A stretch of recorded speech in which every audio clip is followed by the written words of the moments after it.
HLC, le carrefour des icônes.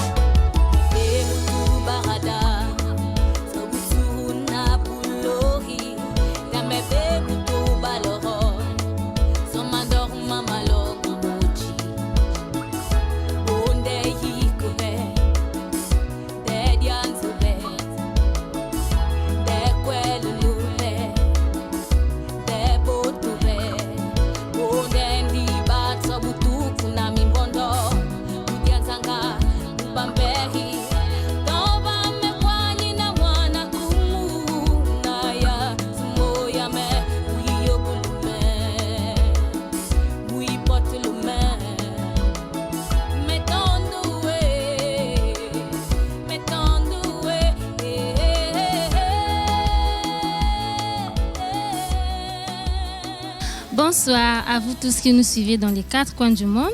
Je suis votre présentatrice Fayette Marina. Bienvenue dans notre émission HLC de ce jour. Comme vous pouvez le remarquer, je ne suis pas seule dans ce plateau, mais nous avons eu un privilège de recevoir une femme passionnée de l'Évangile qui n'est autre que Pasteur Tanya Maungu, avec qui nous allons débattre sur un grand thème intitulé « Femmes de valeur ». Alors, sans plus tarder, je vais donc donner la parole à notre très chère maman de pouvoir se présenter. Bonjour maman. Bonjour. Vous allez bien? Je vais très bien, merci. Merci maman. Alors maman, pouvez-vous vous présenter à l'endroit de tous ceux qui nous suivent en ce moment?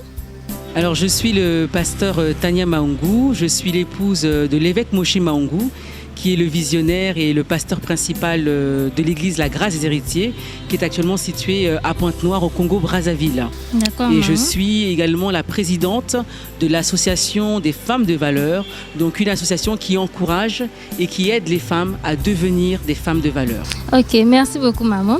Alors comme il est dit, notre grand thème d'aujourd'hui, c'est la femme de valeur. Alors maman, qu'est-ce qu'on entend par une femme de valeur?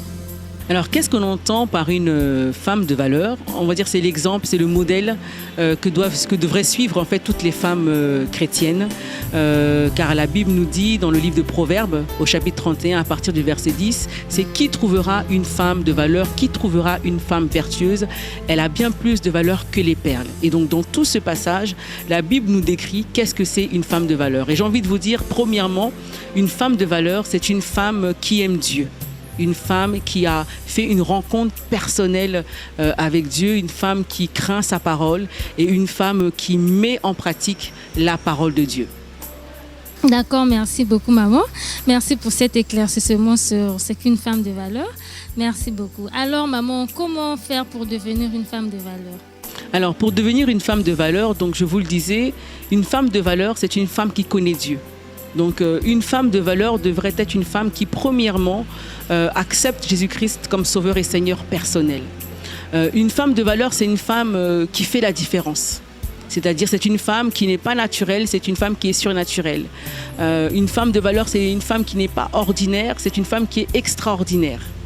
Et pour être une femme surnaturelle, pour être une femme extraordinaire, eh bien, il faut faire une rencontre avec Jésus qui est extraordinaire. Lorsque vous rencontrez Jésus dans votre vie, il transforme complètement votre vie. Donc une femme de valeur, c'est tout d'abord une femme qui a fait une rencontre personnelle avec Jésus-Christ.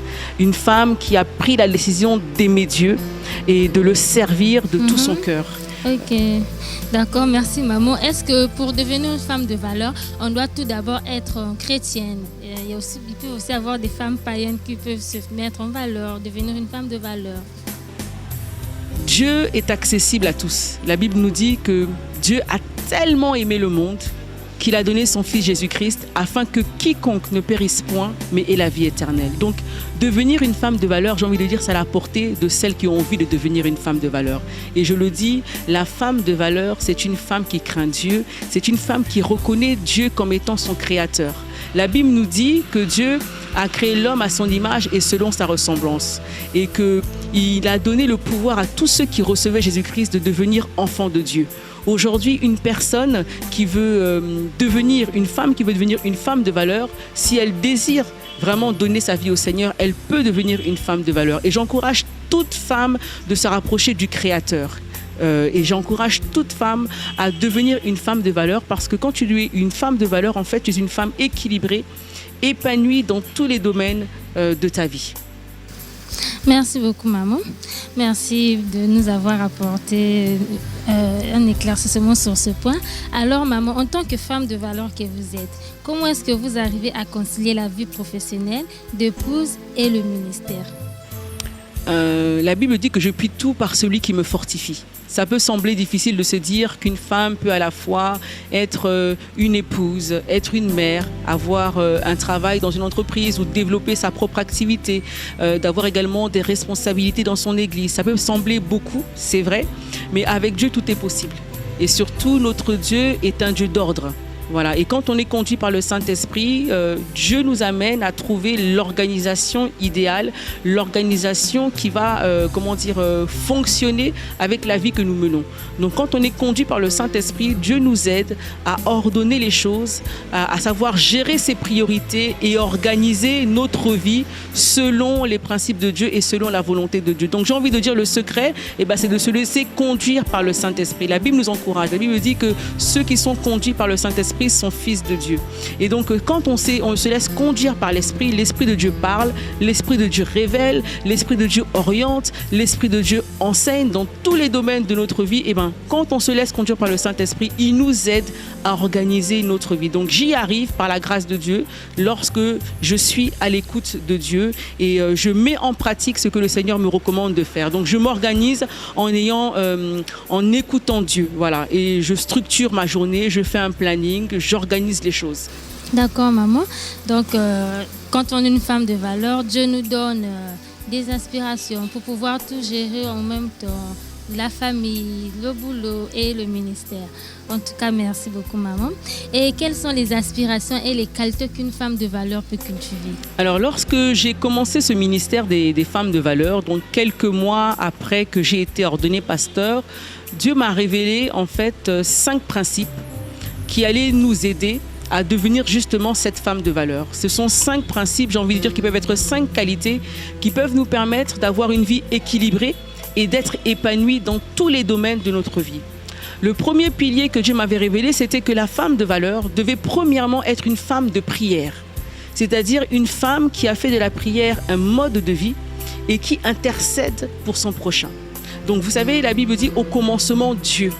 Et que ce soit un homme ou une femme, nous devons mettre Dieu en fait en première ligne. Il doit être notre priorité. Et donc une femme de valeur doit d'abord être une femme qui a une intimité, une communion avec Dieu, une femme qui passe du temps dans la présence de Dieu. Je disais qu'une femme de valeur, c'est une femme qui aime Dieu.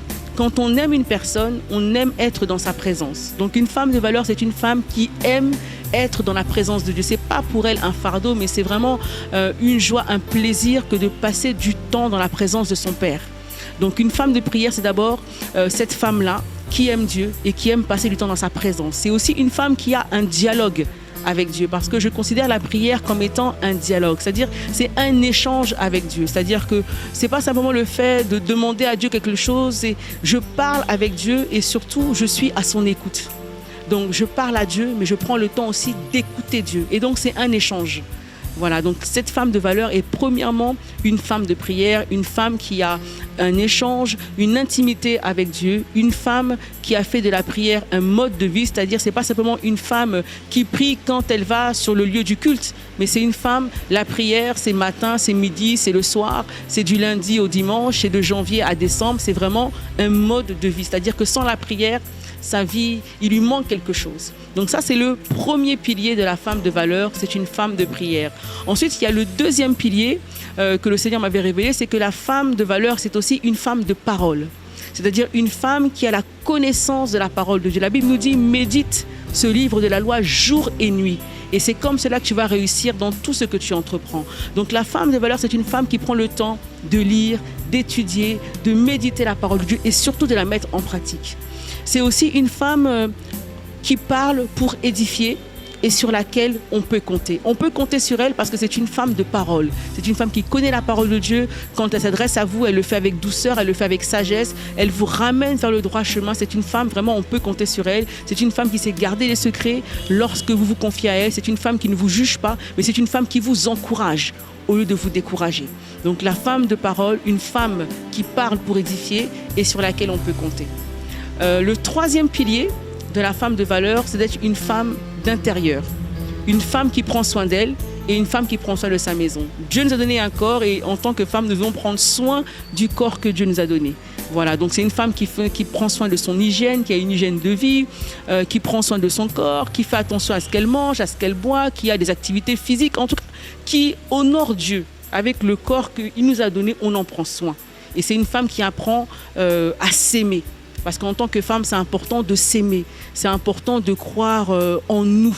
Voilà. Et donc, on encourage les femmes à prendre soin d'elles et aussi à prendre soin de leur maison. Donc, on encourage les femmes, même si elles ne sont pas mariées, à prendre soin d'une maison, comment bien décorer sa maison, comment prendre soin de sa maison. Et puis, lorsqu'on est marié, encourager les femmes à être, entre guillemets, de bonnes épouses, de bonnes mères, parce que la Bible nous donne les secrets, les principes pour être des femmes justement équilibrées et être de bonnes épouses dans leur maison, être de bonnes mères auprès de nos enfants. Donc ça, c'est le 3e pilier de la femme de valeur. Ensuite, le 4e pilier de la femme de valeur, c'est d'être une femme d'entreprise, c'est-à-dire une femme de foi et de vision qui n'a pas peur d'entreprendre des grandes choses pour la gloire de Dieu. Notre Dieu est grand et nous sommes appelés à faire des grandes choses. Même si ça commence petit, la Bible dit de ne pas négliger les choses de faible commencement. Avec Dieu, on peut commencer petit, mais au fur et à mesure, on grandit et on finit par faire de grandes choses. Et surtout que les femmes réalisent que oui, elles peuvent être des femmes de prière, des femmes de parole, des femmes d'intérieur, être une bonne épouse, une bonne mère, mais Dieu nous a fait la grâce de ne pas être simplement, uniquement des bonnes épouses ou des bonnes mères. Dieu nous a donné du talent. Et ce talent, il faut le multiplier, il faut le développer. Ça va être une source d'épanouissement pour nous, mais aussi, ça nous permet de devenir des sources de bénédiction. Donc, j'encourage les femmes à entreprendre. Et quand vous lisez la parole de Dieu dans le livre de Proverbes, au chapitre 31, à partir du verset 10, vous allez vous rendre compte que oui, effectivement, Dieu a pris le temps dans ce passage-là de nous montrer à quel point la femme a des capacités au-delà de la maison. C'est une femme, lorsqu'elle pense à un champ, la Bible dit, elle l'acquiert. C'est une femme qui travaille d'une main joyeuse. C'est une femme qui crée des chemises, qui les vend. Donc, c'est une femme commerçante. Et donc, au travers de ce ministère, Dieu a voulu que je puisse vraiment encourager la femme à réaliser qu'elle est capable de devenir chef d'entreprise. Elle est capable d'avoir des positions élevées dans une activité. Elle est capable de faire beaucoup de choses. Et le 5e pilier, c'est la femme de compassion. C'est encourager la femme à tendre la main aux malheureux et à l'indigent. La Bible nous dit que Jésus-Christ, lorsqu'il parcourait les villes et les villages, il fut ému de compassion. Et nous avons besoin, en tant que femmes chrétiennes et en tant que chrétiens, tout simplement d'être émus de compassion face à la souffrance. Le malheureux, c'est celui qui peut être éprouvé, qui a perdu un membre de sa famille. Il faut aller le soutenir. L'indigent, c'est celui à qui il peut manquer un toit ou dormir, à qui il peut manquer un vêtement de quoi porter ou d'avoir de quoi manger. Et bien, lorsque nous travaillons, nous avons la capacité d'avoir les revenus nécessaires pour aussi aider les plus démunis. Donc, une femme de valeur, c'est une femme équilibrée. Donc, je vous ai parlé de 5 piliers.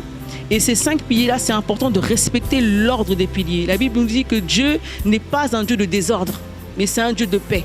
Donc, il fait les choses étape par étape, il fait les choses dans l'ordre. Et Dieu m'a révélé aussi que ces piliers-là, il fallait les travailler dans l'ordre. Donc, d'abord, être une femme de prière et être une femme de parole. La prière et la parole, ça va ensemble.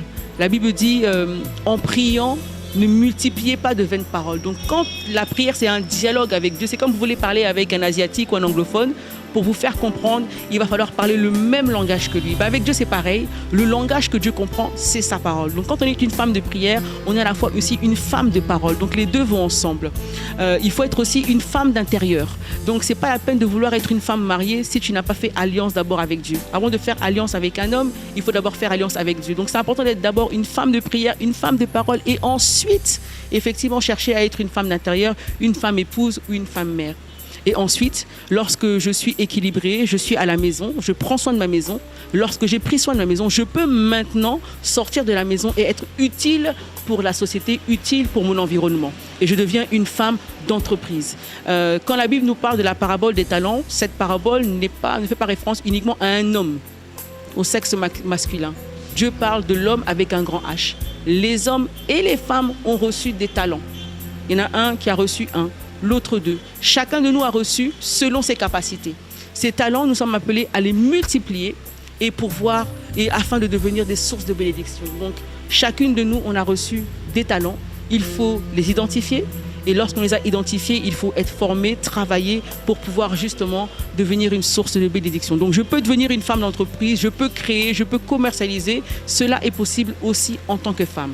Et ensuite, lorsque j'ai pu travailler avec l'argent que j'ai, je peux soutenir la veuve et l'orphelin. Je peux faire de bonnes œuvres parce que j'ai les moyens d'apporter de l'aide.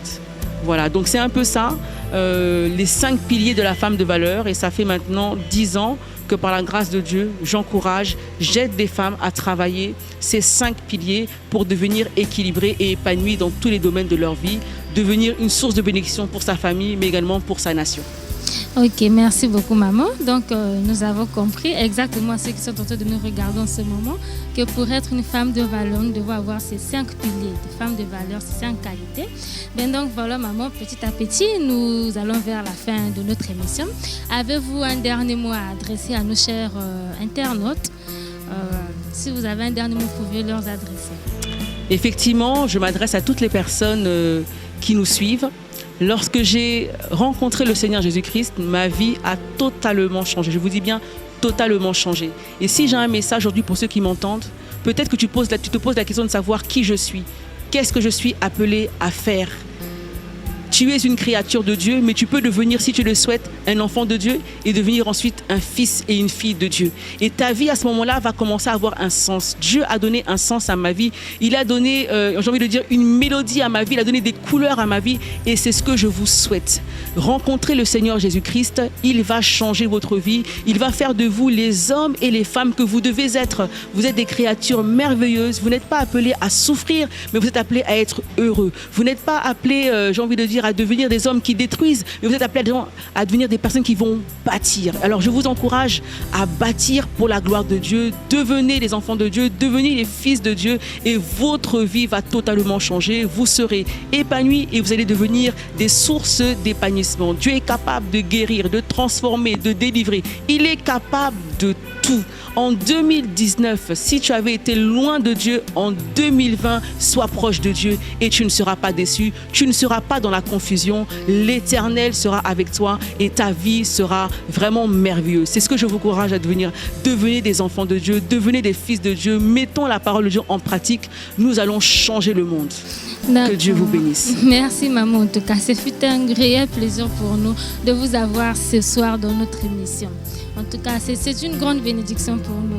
Merci beaucoup. J'espère que vous allez prier pour la maison Hermès House. Vous êtes déjà bénis, que Amen, le Seigneur maman. continue de vous utiliser puissamment. Vous puissiez parcourir les nations, aller justement à la rencontre de ces hommes et ces femmes qui ont beaucoup à partager. Donc, Amen, que Dieu bénisse en tout cas tout ce que vous faites pour la gloire de son nom. On reçoit. Merci maman. Alors voilà, chers internautes, c'est par là qu'il s'achève notre émission de ce jour. Pour rappel, c'était notre maman, pasteur Tania de l'église La Grâce des Héritiers. Nous sommes très ravis. Merci de nous avoir suivis.